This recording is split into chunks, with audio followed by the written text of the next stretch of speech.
नमस्कार दोस्तों, आज मैं आपके लिए लेकर आया हूँ rsmssb.rajasthan.gov.in पर जो CET एग्ज़ाम का प्रिपरेशन होने वाला है उसका वीडियो। तो सभी मेरे साथ जुड़े रहिए। आपको मैं बताऊंगा कि किसमें CET लागू होगी और किसमें नहीं, और फॉर्म के बारे में भी मैं आपको डिटेल दूंगा कि इसमें क्या योग्यता चाहिएगी, ये भी मैं बताऊंगा। दूसरी बात, इसमें अब की बार एक नया सिस्टम लागू किया है OTR KYC का, तो आपको मैं OTR KYC के बारे में भी बताऊंगा। तो जुड़े रहिए हमारे चैनल के साथ, आपको मैं हर चीज का लेटेस्ट जानकारी दूंगा। तो चलते हैं मेन साइट पर rsmssb.rajasthan.gov.in। न्यूज नोटिफिकेशन को खोलना है। न्यूज के अंदर आपको देखना है कि common eligible test graduation level, इसकी डिटेल को खोलना है, डाउनलोड करना है और डाउनलोड करके आपको इसका नोटिफिकेशन पढ़ना है। सर्वप्रथम ये नोटिफिकेशन 6/8/2024 को जारी हुआ था समान पात्रता परीक्षा का। 11 वैकेंसियों के अंदर इसको लागू किया गया है, जिसमें पहली वैकेंसी है राजस्थान होमगार्ड अधीनस्थ सेवा, पद का नाम है प्लाटून कमांडर। दूसरी वैकेंसी है राजस्थान अभियांत्रिकी अधीनस्थ सिंचाई सेवा, जिसमें जिलेदार और पटवारी 2 आते हैं। तीसरी वैकेंसी है राजस्थान अधीनस्थ लेखा सेवा कनिष्ठ लेखाकार, राजस्थान राज्य लेखा अधीनस्थ सेवा, जिसमें आता है तहसीलदार। 5वीं है राजस्थान महिला अधिकारिता अधीनस्थ सेवा, जिसमें आती है प्रवेशक महिला अधिकारिता। 6 नंबर पर है राजस्थान एकीकृत बाल विकास अधीनस्थ सेवा, जिसमें आता है प्रवेशक। 7 नंबर पर है राजस्थान कारागार अधीनस्थ सेवा, जिसमें आता है उपजेलर, जो अभी थोड़े दिन पहले ये भर्ती भी गई थी जेलर वाली, उपजेलर वाली, उसमें भी CET चाहिए। राजस्थान समाज कल्याण अधीनस्थ सेवा, छात्रावास अधीक्षक ग्रेड 3 यानी कि 2nd। और 9 नंबर पर है आपका राजस्व भू अभिलेख भू प्रबंध उपनिवेश अधीनस्थ सेवा, यानी कि पटवारी। वो ऊपर वाला पटवारी अलग है, ये पटवारी अलग है। वो सिंचाई सेवा केंद्र में आता है, ये भूलेख वाला पटवारी है। राजस्थान पंचायती राज ग्राम विकास अधिकारी VDO, राजस्थान राज्य कृषि विपणन बोर्ड सेवा, इसमें है कनिष्ठ लेखाकार LDC। ये 11 वैकेंसियों के अंदर समान पात्रता परीक्षा यानी कि करवाई जाएगी। तो इसके लिए आपको क्या पात्रता लेनी है, इसके बारे में मैं आपको बता देता हूं। समान पात्रता परीक्षा स्नातक स्तर 2024 मात्र एक पात्रता परीक्षा है। समान पात्रता परीक्षा स्नातक 2024 में सम्मिलित पद एवं भर्ती सुसंगत सेवा नियमों के उपबंधों के अनुसार की जाएगी। आपको ये सारी शर्तें पढ़नी है, फिर उसके बाद ही फॉर्म को स्टार्ट करना है, क्योंकि अब की बार नया बदलाव भी आया है इसके अंदर। यदि आपकी पात्रता सही नहीं की है तो आपका फॉर्म रिजेक्ट कर दिया जाएगा। आपके फॉर्म के अंदर किसी भी प्रकार की त्रुटि होगी तो भी आपका फॉर्म रिजेक्ट कर दिया जाएगा। सारी चीजों को देखते हुए आपको फॉर्म को भरना है। दूसरी बात, किसी भाई का यदि ऑनलाइन OTR हुआ है तो उसको पैसे देने की जरूरत नहीं है, और जिसका OTR नहीं हुआ है उसको OTR करवाना पड़ेगा। उसके लिए आपका जनाधार में नाम, डेट ऑफ बर्थ और फादर्स नेम, ये 3 चीज सही होनी चाहिए, तभी आपका OTR होगा। चाहे वो आधार कार्ड में हो, आधार कार्ड में भी नाम, डेट ऑफ बर्थ सही होनी चाहिए। यदि किसी के आधार कार्ड और जनाधार कार्ड में यदि सही नहीं है नाम, तो आप इसका भी समाधान है कि आप 10th की मार्कशीट से इसका रजिस्ट्रेशन कर सकते हैं। OTR का मतलब है कि 1 टाइम फीस लगेगी आपकी इसके अंदर, और इसमें अब की बार KYC को भी सिलेक्शन किया गया है। इसमें लाइव फोटो होगी, हस्तलिपि नमूने का पत्र अपलोड किया जाएगा, जिसके बारे में मैं आपको लाइव वीडियो में दिखाऊंगा कि कैसे क्या होगा। आपकी बार लास्ट में ये भी है इसमें कि आपको बॉडी मार्क भी लगाना है विजिबल, ये अनिवार्य ही है, विजिबल बॉडी मार्क भी जरूरी है। इसके अंदर बॉडी मार्क के बारे में भी बता रखा है।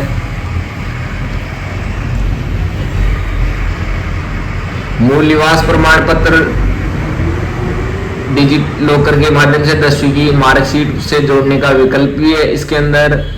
यानी कि अब की बार कुछ ऐसे बदलाव किए गए हैं जो नए बदलाव हैं, ये आपको देखने को मिलेंगे। फीस इसकी वो सेम फीस रहेगी जो पहले थी, वही अब की बार फीस है, लेकिन ओटीआर हो चुका है, उनको दोबारा फीस नहीं देनी पड़ेगी। जनरल और अन्य पिछड़ा वर्ग के 600 रुपए हैं, अनुसूचित जाति जनजाति के हैं 400 रुपए, और समस्त विकलांग हो गए 400 रुपए, जिसके अंदर आपका जो भी चार्ज है वो इंक्लूड अलग से है।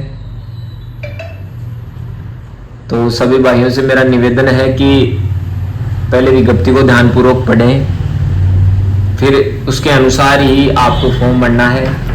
और मेरा कहने का मतलब है कि आप ज़्यादा से ज़्यादा ई मित्र से ही फॉर्म भरें, क्योंकि एसएससी में भी एक सिस्टम आया है कि लाइव फोटो होने के बावजूद भी कईयों के फॉर्म रिजेक्ट हुए हैं, उनको दोबारा रीअप्लाई मांगा है, तो उसके पैसे चार्ज डबल हो रहे हैं। तो मेरा भाइयों से निवेदन है कि ई मित्र पर ही आप फॉर्म भरें, क्योंकि इससे क्या होगा ना, आपका नुकसान नहीं होगा, फायदा ही होगा आपको। तो चलते हैं ऑनलाइन साइट पे। नमस्कार दोस्तों, स्वागत है हमारे YouTube चैनल ई मित्रा सॉल्यूशन पीके पर। आपके लिए मैं आज लेकर आया हूँ राजस्थान स्टाफ सिलेक्शन बोर्ड द्वारा निकला हुआ सीईटी का फॉर्म। तो सभी को मैं इस फॉर्म के बारे में अच्छी तरह बताने वाला हूँ, तो वीडियो को स्किप ना करे बिना आप वीडियो को आराम से देखें। मैं वीडियो के अंदर फॉर्म भरने का तरीका, कितनी फीस लगेगी और नया परफॉर्मा क्या आया है यानी कि फॉर्म के अंदर, तो उसके बारे में, सब चीज़ों के बारे में मैं बताने जा रहा हूँ। आप आराम से देखिए। वन टाइम कैसे होगा, ओटीआर पहले से किसी ने कर रखा है तो उसके अंदर क्या चेंज करना है ये भी मैं आपको बताऊंगा, और नया ओटीआर जो करने जा रहे हैं उनके लिए भी बताऊंगा। SSOID के बारे में भी बताऊंगा, हर चीज़ के बारे में बताऊंगा। तो वीडियो को आप स्किप ना करें और वीडियो से जुड़े रहें। तो चलते हैं मेन साइट पर। मेन साइट है Rajasthan staff selection board Jaipur. इसके ऊपर आकर आपको कॉमन एलिजिबल टेस्ट वाला ये जो 6/8/2024 का नोटिफिकेशन है, इसको खोलना है, डाउनलोड कर लेना है। इसको डाउनलोड करके आपको सर्वप्रथम इसके अंदर समान पात्रता परीक्षा का आयोजन जो होगा, इसके लिए 11 सेवाओं का चयन किया गया है, जिसमें अलग अलग पद दिए हुए हैं। पद का जैसे राजस्थान होमगार्ड अधीनस्थ सेवा, इसमें प्लाटून कमांडर है। राजस्थान अभियांत्रिकी अधीनस्थ सिंचाई सेवा, जिसमें जिलेदार और पटवारी, ये सिंचाई से संबंधित है, जिलेदार और पटवारी ये अलग है। राजस्थान अधीनस्थ सेवा लेखा सेवा कनिष्ठ लेखाकार, ये LDC है RPSC का। राजस्थान राजस्व लेखा अधीनस्थ सेवा, ये तहसीलदार राजस्व लेखाकार है। राजस्थान महिला अधिकारिता अधीनस्थ सेवा, प्रवेशक महिला अधिकारिता, ठीक है, आंगनबाड़ी से ऊपर होता है इसके अंदर ये। राजस्थान एकीकृत बाल विकास अधीनस्थ सेवा, ये प्रवेशक है। राजस्थान कारागार अधीनस्थ सेवा उपजेलर है ये। राजस्थान समाज कल्याण अधीनस्थ सेवा, इसमें छात्रावास अधीक्षक। और राजस्थान राजस्व भू अभिलेख भू प्रबंध उपनिवेशक अधीनस्थ सेवा पटवारी। अब जो ऊपर आया था वो सिंचाई से है, ये भूलेख से है पटवारी। राजस्व पंचायती राज ग्राम विकास अधिकारी BDO। राजस्थान राजस्व कृषि विपणन सेवा कनिष्ठ लेखाकार LDC, ये एग्रीकल्चर में आता है LDC। तो सभी को मैं निवेदन करना चाहता हूं कि यदि आप समान पात्रता परीक्षा का फॉर्म भरने जा रहे हो तो सबसे पहले इसकी गाइडलाइन को जरूर पढ़ें, और यदि फिर भी आपको कुछ समझ में नहीं आ रहा है तो मेरे वीडियो को देखें, आपको हर चीज समझ में आएगी। इसके अंदर सर्वप्रथम आपको अब की बार कोई नया चेंज भी किया गया है। समान पात्रता में ग्रेजुएट होना चाहिए अगला बंदा, ग्रेजुएशन उसकी कंप्लीट होनी चाहिए। समान पात्रता परीक्षा में वर्ष में कम से कम एक बार आयोजित ही की जाएगी। ये समान पात्रता परीक्षा का स्कोर, परिणाम, दिनांक 1 वर्ष के लिए ही मान्य होगा, ये भी आपको देख लेनी है। यदि ये चीजें देखनी है ना तो आपको इसके अंदर मिल जाएगी समान पात्रता परीक्षा स्नातक स्तर के संबंध में सामान्य दिशा निर्देश। ये दिशा निर्देश आप पढ़ेंगे ना तो आपको हर चीज मिलेगी, क्योंकि मैं वीडियो के अंदर हर चीज आपको शॉर्ट तरीके से बता सकता हूँ। पूरा वीडियो बनाऊंगा तो कम से कम 1 घंटे का वीडियो बन जाएगा ये। इसके अंदर आपकी बार थोड़ी छूट दी गई है कि 40% अंक प्राप्त करने वालों का विफल रह जाता है, तो इसके लिए थोड़ा सा छूट भी दी गई है। आपको छूट के बारे में बताऊंगा मैं। इसके अंदर 5% तक की शीतलीकरण उपलब्ध कराया गया है, यानी कि 5% की छूट दी गई है इसके अंदर। और आगे मैं बताता हूं। अब इसके अंदर ऑनलाइन आवेदन की प्रक्रिया, यानी कि फॉर्म भरूंगा ना तब आपको पता चलेगा कि कैसे क्या होगा, लेकिन आपको वैसे एक थ्योरिकल तरीके से मैं बता देता हूं कि ऑनलाइन एप्लीकेशन फॉर्म भरेंगे ना तो सबसे पहले अपन को करना पड़ेगी SSO ID registration. SSO ID registration होने के बाद आपका चलेगा OTR के लिए आपको जनाधार और आधार दोनों में से एक चीज चाहिएगी। दोनों में नाम और पिता का नाम और डेट ऑफ बर्थ ये सही होनी जरूरी है। उसके बाद आप OTR करने के बाद आपको अपनी कैटेगरी चूज करनी है। SC ST general OBC EWS जो भी आपकी श्रेणी में आते हैं वो लेनी है। दिव्यांग है तो दिव्यांग, आपकी जो कैटेगरी है उसको सिलेक्ट करना है। कैटेगरी गलत चुनोगे आपका चालान गलत कट जाएगा, फिर आपको 200 रुपए चार्ज अलग से देने पड़ेंगे, 300 रुपए अलग से देने पड़ेंगे, ये आपका चलेगा। तो इससे अच्छा है कि आप आराम से और ध्यानपूर्वक फॉर्म भरें। इसके बाद एक नया सिस्टम आ गया है इसके अंदर eKYC सिलेक्शन। इसमें eKYC का सबसे पहले आपको eKYC करवानी पड़ेगी, OTR के बाद होगा। जो OTR रजिस्ट्रेशन हो जाएगा उसके बाद आपको eKYC करवाने के लिए आपको फोटो खिंचवानी पड़ेगी, जिसके अंदर आपको यानी कि फोटो के अंदर 80% आपका चेहरा दिखना चाहिए और पीछे का व्हाइट बैकग्राउंड होना चाहिए आपका, तभी आप फोटो खिंचवा सकेंगे। और थोड़ी लाइट होनी चाहिए फोटो, यानी कि डार्क फोटो नहीं होनी चाहिए, काली नहीं होनी चाहिए फोटो। उसके अंदर आपका चेहरा स्पष्ट रूपकरण से दिखना चाहिए, यह आपको बात ध्यान रखनी है। इसके बाद आपका आता है डिक्लेरेशन। सेल्फ डिक्लेरेशन भी मांगा है आपकी बार इसमें आपके सामने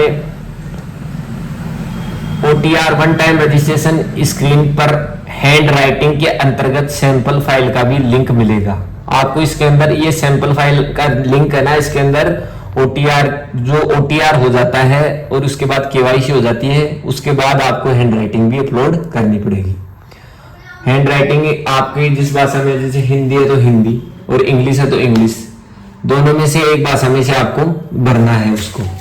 जैसे आप इंग्लिश में कर रहे हैं तो इंग्लिश में कर दीजिए, हिंदी में कर रहे हैं तो आप हिंदी में कर दीजिए।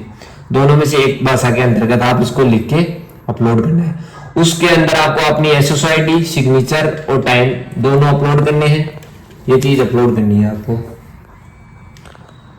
आवेदक के आवेदन पत्र में नवीनतम पासपोर्ट साइज फोटो के बारे में बता देता हूं। 1 माह से अधिक पुरानी न हो, अपलोड की जानी आवश्यक है, यानी कि 1 महीने से ज्यादा आपकी फोटो पुरानी नहीं होनी चाहिए और उसका व्हाइट बैकग्राउंड होना चाहिए फोटो का। उसमें वही आपकी यानी कि आपका कम से कम 80% चेहरा दिखना चाहिए।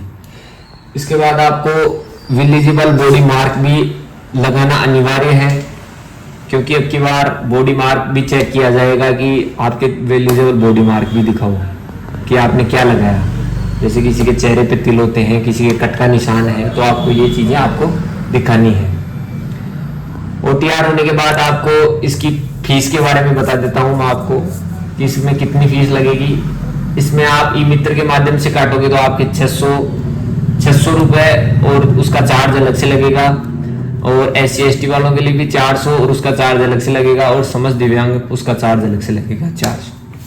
ठीक है, आगे मैं आपको बता देता हूं कि इसके अंदर आपको सिग्नेचर कैसा लगाना है और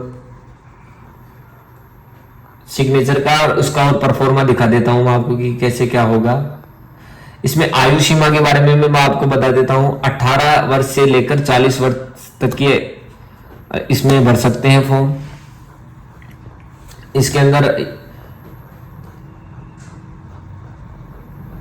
और इसकी जो लास्ट डेट है, लास्ट डेट भी आपको बता देता हूं मैं कि 9/8/2024 से 7/9/2024 तक रात्रि 12 बजे तक आप इस फॉर्म को भर सकते हैं। यदि किसी भाई की यदि दिक्कत हो जाती है तो आपके लिए करेक्शन डेट भी डाली जाएगी, लेकिन उसका चार्ज अलग होगा। और प्रवेश पत्र डालने का SSID पर आपको देखना पड़ेगा कि प्रवेश पत्र कब आएंगे। ये हर चीज आपको इस यानी कि आप नोटिफिकेशन पढ़ोगे ना तो आपको हर चीज मिल जाएगी, क्योंकि नोटिफिकेशन में हर चीज आपको बताने के लिए एग्री हूं, लेकिन थोड़ा टाइम लग सकता है, वीडियो भी बहुत लंबा बन सकता है इस चक्कर में। अब आपको बता दूं, फोटोग्राफ और हस्ताक्षर स्कैन और अपलोड करने के लिए दिशा निर्देश।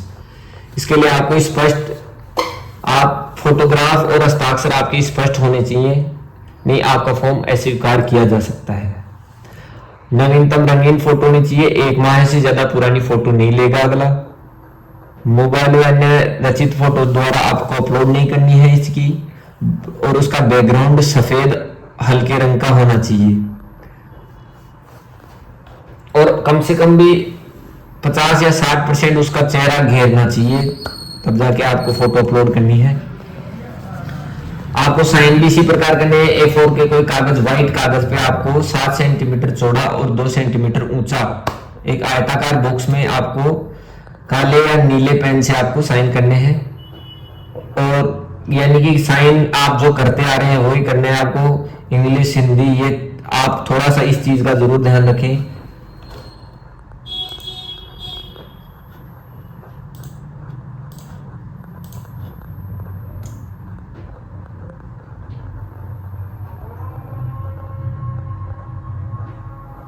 यदि आपको ऑनलाइन आवेदन में संशोधन की प्रक्रिया आ रही है तो संशोधन के लिए भी आप कर सकते हैं। इसके लिए आपको अलग से डेट दी जाएगी। डेट यानी कि फॉर्म के लास्ट दिन तक 7 दिवस तक आपको ये दिया जाएगा संशोधन करने का। आप संशोधन भी कर सकते हैं। 7 दिन का टाइम आपको मिलेगा, इसके अंदर आप संशोधन कर सकते हैं। आपको किसी भी प्रकार का संशोधन हो,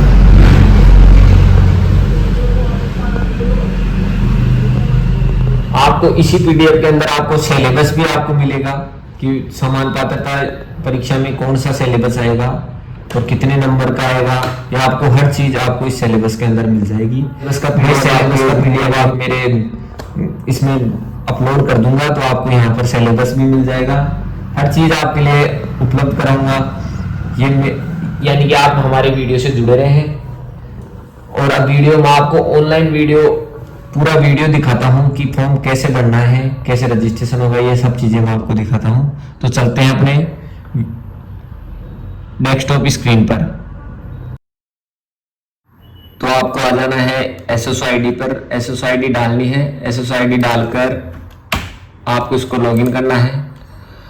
लॉगिन करने के बाद आपके पास OTP आएगा। OTP लेकर आपको इसको फॉर्म के लिए अप्लाई करने के लिए आगे बढ़ना है। तो सभी से मेरा निवेदन है कि फॉर्म को ध्यान पूर्वक भरना है, लापरवाही नहीं करनी है, क्योंकि नए नियम है, नया काम है। आराम से फॉर्म भरें। जल्दबाजी से फॉर्म के अंदर दिक्कत हो सकती है, आपका ही नुकसान होगा इससे।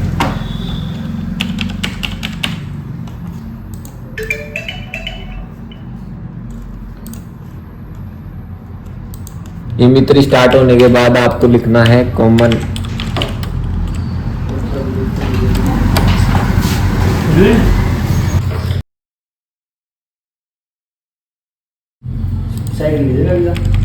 कॉमन न लिख के आपके RSSB भी लिख सकते हैं। RSSB में आपको मेन साइट खोल सकते हैं आप डायरेक्ट ही इसकी। इसके अंदर आ गया common eligible test graduation level. इस पर आपको अप्लाई करना है। अप्लाई करने के लिए आपको सर्वप्रथम कैंडिडेट की SSID और इसका पासवर्ड डालना है। यदि किसी की SSID नहीं है तो आपको सर्वप्रथम SSID बनानी है। तो SSID के लिए आप मेन पोर्टल पर जाएंगे और रजिस्ट्रेशन खोलेंगे। रजिस्ट्रेशन पे आपको डालना है जनाधार। किसी की जनाधार नहीं है आपके पास किसी का तो आप इससे भी बना सकते हैं। जनाधार नंबर डालें। जनाधार नंबर डाल के आपको OTP लेना है जिस व्यक्ति की आपको SSID बनानी है। अब अगले के पास OTP जाएगा, OTP से आप SSO ID बनाएंगे।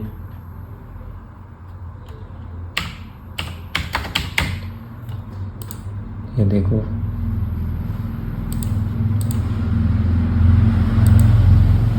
अब जैसे कईयों के ये प्रॉब्लम आती है कि SSO ID बनी हुई है तो आपको ये डॉट वगैरह ये सब हटा देने हैं, अगले का पूरा नाम लिखना है और कोई भी एक अक्षर लगा देना है जिससे कि अगले की SSO ID क्रिएट हो सके।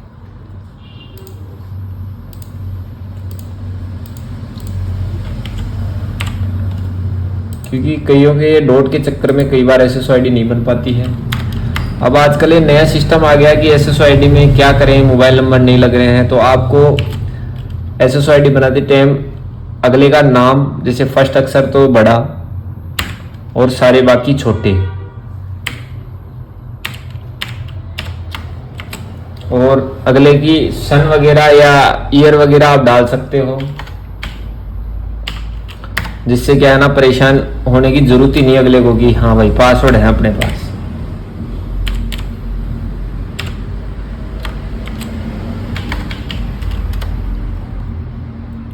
अब इसमें जैसे अगले ने फर्स्ट बार बनवाई होगी ना तो डायरेक्ट आ जाएगी अपने पास कि हाँ भाई इसकी SSO ID क्रिएट हो गई। यदि अगले ने पहले से बना रखी है तो आपको दिखा देगा कि हाँ भाई बनी हुई है या नहीं। अब जैसे इसकी नहीं बनी हुई थी तो ये क्रिएट हो गई। तो आपको SSO ID बनाने के बाद इसको यहाँ लॉगिन कर लेना है।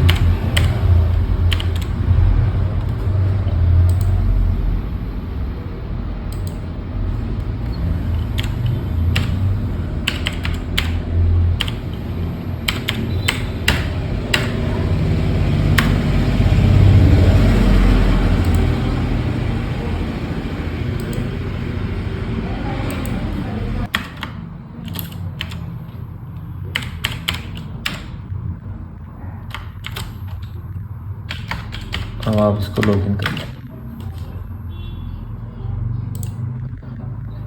ऐसा कोई मैसेज आता है ना तो इससे कोई घबराने वाली बात नहीं है, खुल जाएगा कॉमन एलिजिबल टेस्ट, या आपके सामने खुल गया।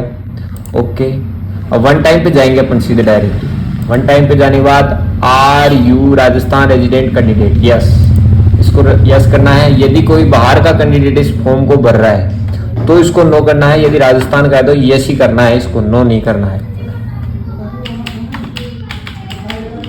आपको इसके अंदर जनाधार आईडी डालनी है, जनाधार आईडी डाल के आपको फिर वही OTP और OTP लेके आपको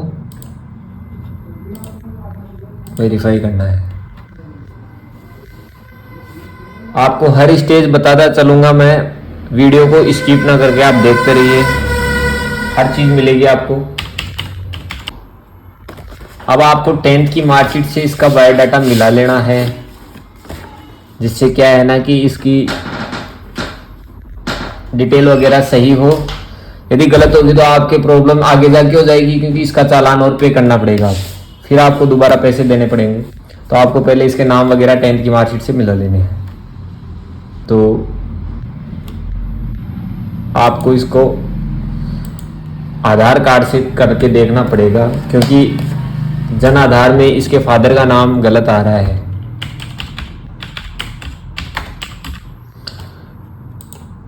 ये सबसे बड़ी परेशानियां हैं, क्योंकि ये पुराना सिस्टम रह गया। पुराना सिस्टम की वजह से लोग अभी तक भी अपडेट नहीं हो पा रहे हैं कि अपन को अपडेट करा लेना चाहिए हर चीज़ को, लेकिन अभी भी ये चीज़ें दिक्कत कर रही हैं।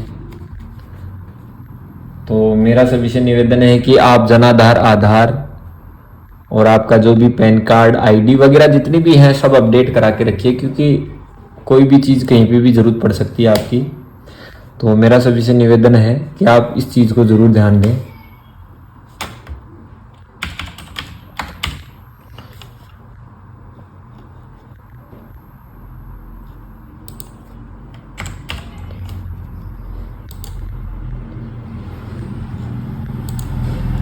ये वेरीफाई हो गया है, अब मिला लीजिए आप।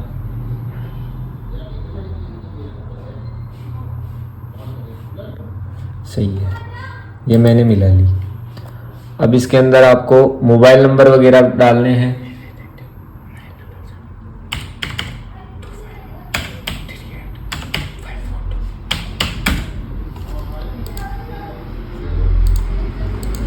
अब इसमें एक ऑप्शन आ रहा है gate email from SSO profile, तो ये होना भी जरूरी है, तभी आप वेरीफाई कर पाओगे ओटीआर को।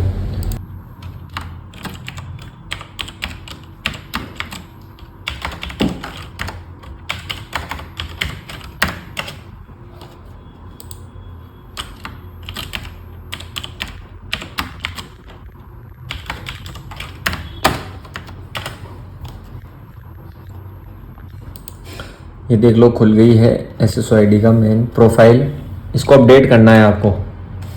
अपडेट करने के लिए आपको इसका फर्स्ट नेम,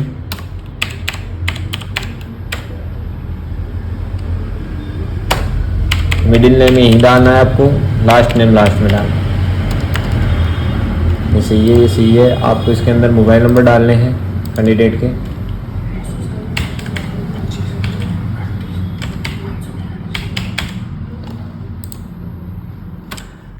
जीमेल आईडी आपको लगानी है। जीमेल आईडी लगाकर जीमेल आईडी से आपको ओटीपी लेना है। इसको अपडेट कर देना है आपको।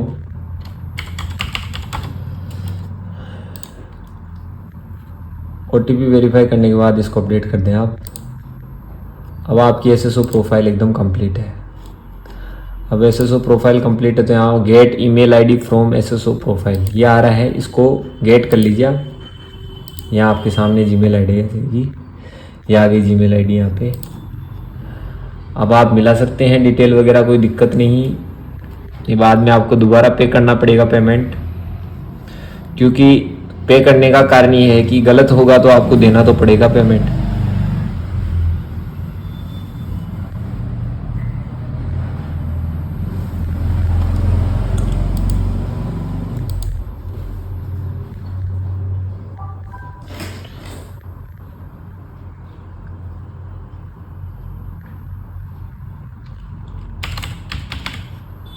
ये मैंने वन टाइम रजिस्ट्रेशन कंप्लीट कर लिया है। ये वन टाइम रजिस्ट्रेशन हो गया है। और वन टाइम रजिस्ट्रेशन करने के बाद सबसे बड़ा मैटर, इसके बाद आपको इसका पेमेंट करना है। तो पेमेंट के लिए आपको पे फीस पर कर देना है। पे फीस के अंदर आपको इसकी कैटेगरी देखनी है कि ये कौन सी कैटेगरी में आता है। जो फॉर्म भरने वाला कैंडिडेट है रिजर्व कैटेगरी में आता है या अनरिजर्व में। अनरिजर्व में तो जनरल कैटेगरी आएगी, रिजर्व कैटेगरी में ओबीसी, एससी, एसटी और ईडब्ल्यूएस आएंगे। तो ये रिजर्व कैटेगरी में आता है। रिजर्व कैटेगरी लगा दी। कैटेगरी की इंक्लूड राशि जो भी इसकी फीस जुड़कर और इसका जो चार्ज जुड़कर आ चुका है आपके सामने पे फीस कर दी है। पे फीस करने के बाद आपको इसका OTR EKYC भी करनी है। OTR EKYC ये है, देखो मेन चीज OTR EKYC। इसमें टैग फोटो करनी है। टैग फोटो के लिए आपको सर्वप्रथम क्या है, इसका जो नियम ये है कि व्हाइट तो बैकग्राउंड होना चाहिए, फोटो एकदम क्लियर आनी चाहिए। यदि एक बार क्लियर नहीं आ रही तो आप 2 बार कीजिए, 3 बार कीजिए, लेकिन क्लियर आपको फोटो लगानी है। ब्लर फोटो नहीं होनी चाहिए, साइड में ब्लैक नहीं होना चाहिए, डार्क फोटो नहीं आनी चाहिए। ये हर चीज का ध्यान रखते हुए आपको लाइव फोटो अपडेट करनी है। लाइव फोटो अपडेट यदि आप सही नहीं करोगे तो आपका फॉर्म रिजेक्ट हो सकता है। इसके लिए मैं आपको पहले ही बता देता हूं कि लाइव फोटो को सबसे ज़्यादा आपको देखना है, बैकग्राउंड भी देखना है। दोबारा मैं आपसे कह रहा हूं इस बात को कि लाइव फोटो में बैकग्राउंड अगले की आंखें खुली हुई होनी चाहिए और अगले यानी कि एकदम सामने देखता हुआ सब कुछ आपको जो चेक करना है आराम से चेक करिए। ब्लर नहीं होनी चाहिए, मुंह टेढ़ा नहीं होना चाहिए, हर चीज देखते हुए। अब आगे आता है hand writing specimen. Hand writing specimen में आपको सैंपल फाइल दिखा देता हूं मैं, जो ये है सैंपल फाइल। ये है, देखिए आपके सामने सैंपल फाइल में आपको ये जो सैंपल आ रहा है आपके सामने, इसको देख लीजिए आप। इसके अंदर मैं आवेदन यानी कि जो कैंडिडेट अप्लाई कर रहा है उसका नाम, उसके पिता का नाम और उसकी जन्म तारीख ये भर के आपको साइन कर देना है। साइन करके आपको इस फॉर्म को हिंदी और इंग्लिश में 2 तरीके से दे रखा है, 2 तरीके का, और दोनों को भरना है पूरा कंप्लीट। कई कैंडिडेट ये सोच रहे हैं कि ये पूरा नहीं बनना है, एक ही बनना है, तो ये पूरा बनना है। आपको एक इम्पोर्टेंट बात और बता देता हूँ इसके साथ में कि यदि कोई व्यक्ति आपको नोटरी के लिए कह रहा है तो इसके ऊपर साफ लिखा हुआ है, इसके ऊपर कोई नोटरी नहीं करानी है आपको, बिना नोटरी का लगाना है ये। इसके ऊपर यानी कि हस्ताक्षर जहां दे रखे हैं कैंडिडेट को वही हस्ताक्षर करने हैं जो फॉर्म के अंदर वो लगाएगा। इसके अलावा दूसरे हस्ताक्षर नहीं करने हैं, चाहे वो इंग्लिश का परफॉर्मा भरे चाहे हिंदी का परफॉर्मा भरे, दोनों परफॉर्मे तो आपको भरने हैं ही, लेकिन सिग्नेचर वही सेम करने हैं आपको। आपकी SSO-ID और OTR नंबर भी आपको इसके अंदर दर्ज करने हैं।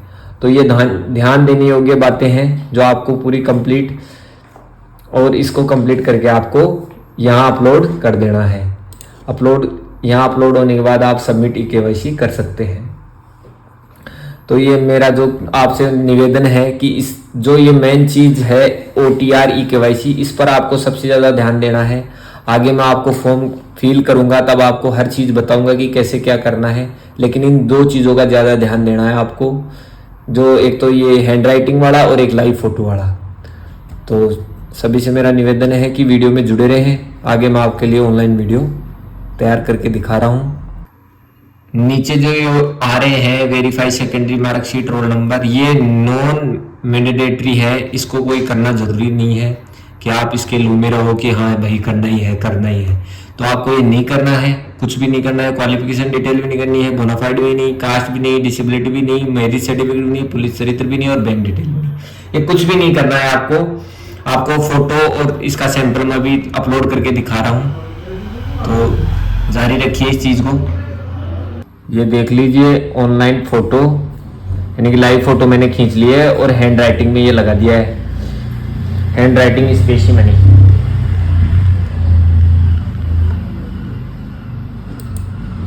और हैंड राइटिंग में जो लगाया है सैंपल आपको दिखा देता हूं मैं। ये देखिए, ये पूरा का पूरा सैंपल लगाना है आपको, जो का जो प्रारूप दे रखा है इसको भर के जो आपके सिग्नेचर वगैरह हैं, ये मैंने आपको पहले बातें बता दी। ओके, सबमिट KYC और इसका एक OTP आएगा, जो OTP ले लीजिए आप।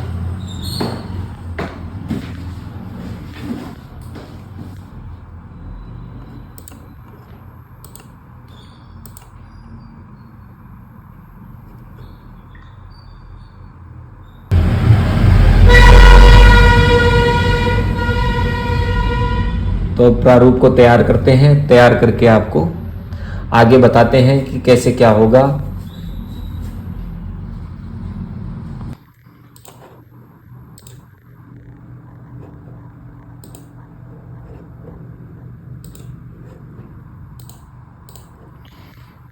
OTR KYC करने के बाद अब अपन चलते हैं मेन साइट पर।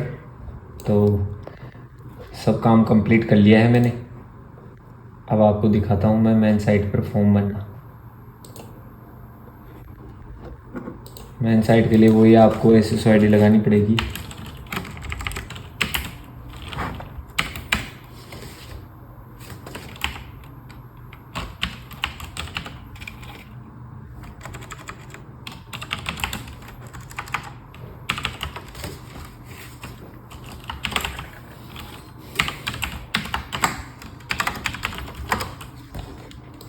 मेन साइट पे आने के बाद आपको फॉर्म के लिए प्रोसीड कर देना है। प्रोसीड करके माता का नाम डालना है।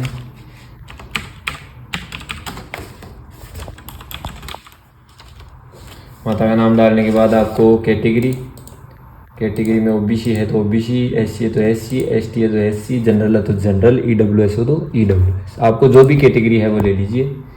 विकलांग की श्रेणी में तो विकलांग ले लीजिए, यदि नहीं है तो नॉट एप्लीकेबल। ठीक है। धर्म हिंदू, वैवाहिक स्थिति जैसे अनमेरिड है तो अनमेरिड और मेरिड है तो मेरिड का ऑप्शन लें, जिसमें आपको जीवन साथी, मेरिड यदि मेरिड भर रहे हैं आप तो जीवन साथी और बच्चे जरूर डालें आप। व्हाट्सएप नंबर जो आपके हैं वो डाल सकते हैं आप। ओके, क्या आप राजस्थान के अनुसूचित क्षेत्र से संबंधित हैं? नो करना है इस ऑप्शन को। अनुसूचित क्षेत्र में जो अनुसूचित क्षेत्र से हैं वो यस करेंगे, आप अनुसूचित क्षेत्र से नहीं हो तो आपको नो करना है। ठीक है। एड्रेस डालना है, एड्रेस डाल दीजिए आप, जो भी कैंडिडेट का एड्रेस है।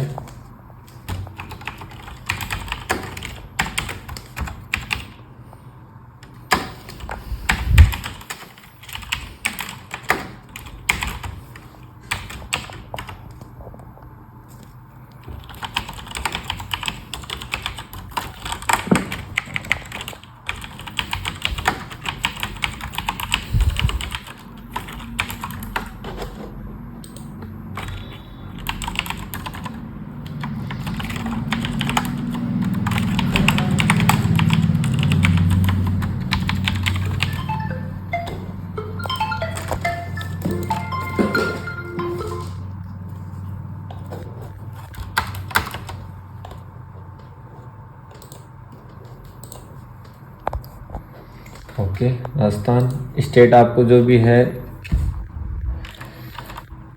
और डिस्ट्रिक्ट आपको डालना है, आपका जो भी डिस्ट्रिक्ट है वो डालें आप।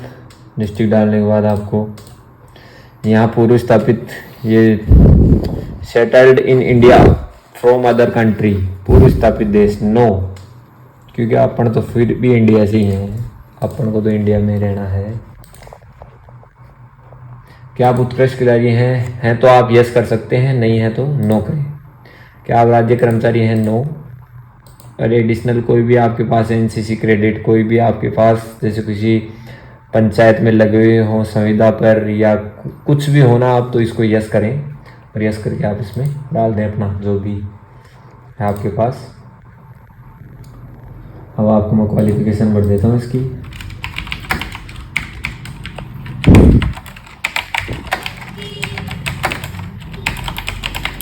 क्वालिफिकेशन आपको सही तरीके से और प्रॉपरली तरीके से डालनी है आपको इसमें।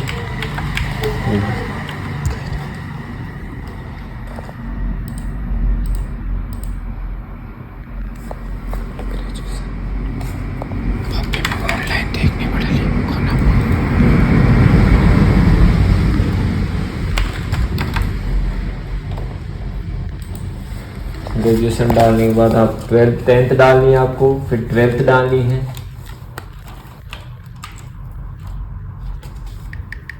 12 जिस सब्जेक्ट से आप आर्ट्स है तो आर्ट्स, साइंस है तो साइंस और कॉमर्स है तो कॉमर्स, जो भी आपकी सब्जेक्ट हैं उसके अनुसार आप डालें इसके अंदर।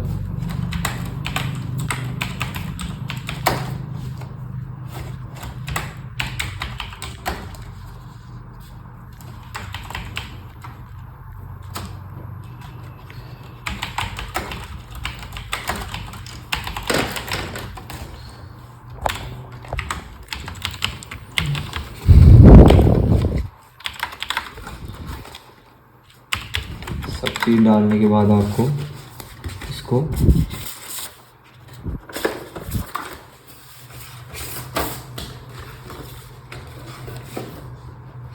ग्रेजुएशन आपके पास बीए तो बीए, बीएससी जो भी हो,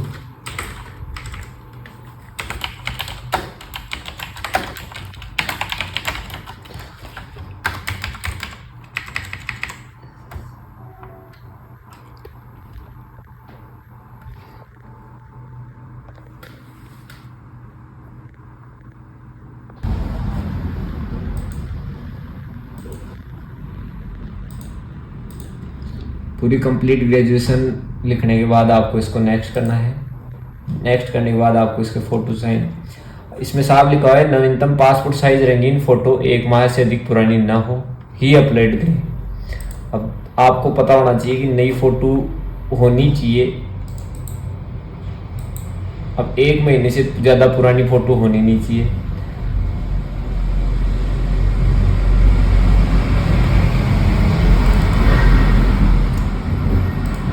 फॉर्म भरने वाले के पास नई फोटो जरूर होगी।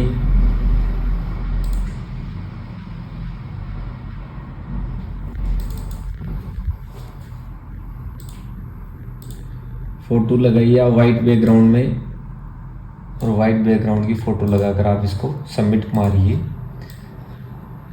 क्योंकि वीडियो भी बहुत लंबा बन चुका है। इतना बड़ा वीडियो बनाया आज मैंने, तो भाई के लिए एक लाइक तो ज़रूर करना। आप सभी से मेरा निवेदन है। और वीडियो की जो भी कमियां हैं आप मुझे बता सकते हैं कि आपको क्या नहीं समझ में आ रहा, वो आप मेरे को कमेंट में ज़रूर डालें। आप पूछ भी सकते हैं यदि आपके कोई दिक्कत आ रही हो फॉर्म भरने से संबंधित।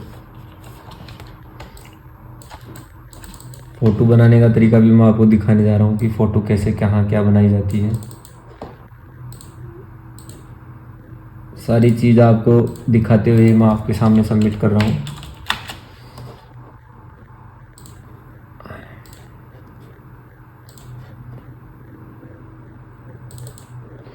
ये फ़ोटो लगा दिया और वाइट बैकग्राउंड, यानी कि सिग्नेचर भी आपका एकदम वाइट होना चाहिए। इस बात का भी आपको ध्यान रखना है। एलिजिबल बॉडी मार्क लगा देना है आपको।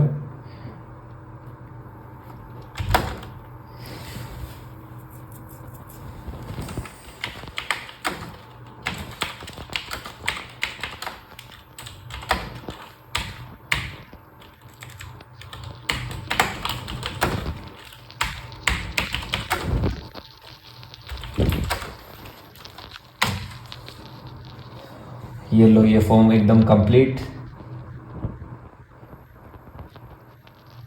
ये रही देखो form, online photo, live photo, ये रही लाइव फ़ोटो भी मैंने आपको दिखा दी है। तो सभी भाइयों से मेरा निवेदन है कि वीडियो को स्किप ना करके आप वीडियो को कंप्लीट देखेंगे तो आपको हर चीज़ का पता चलेगा। और आप यहाँ से फॉर्म को सबमिट मारें, फाइनल सबमिट यहाँ आ जाएगा। फाइनल सबमिट करके आप इसको प्रिंट आउट निकाल लें। ठीक है, धन्यवाद। वीडियो को लाइक करें, शेयर करें और सब्सक्राइब करें। मैं आपके लिए आगे से आगे बहुत ही अच्छे वीडियो लेके आऊँगा। एकदम कंप्लीट वीडियो बना के दिखा रहा हूँ मैं आपको, कंप्लीट वीडियो। धन्यवाद।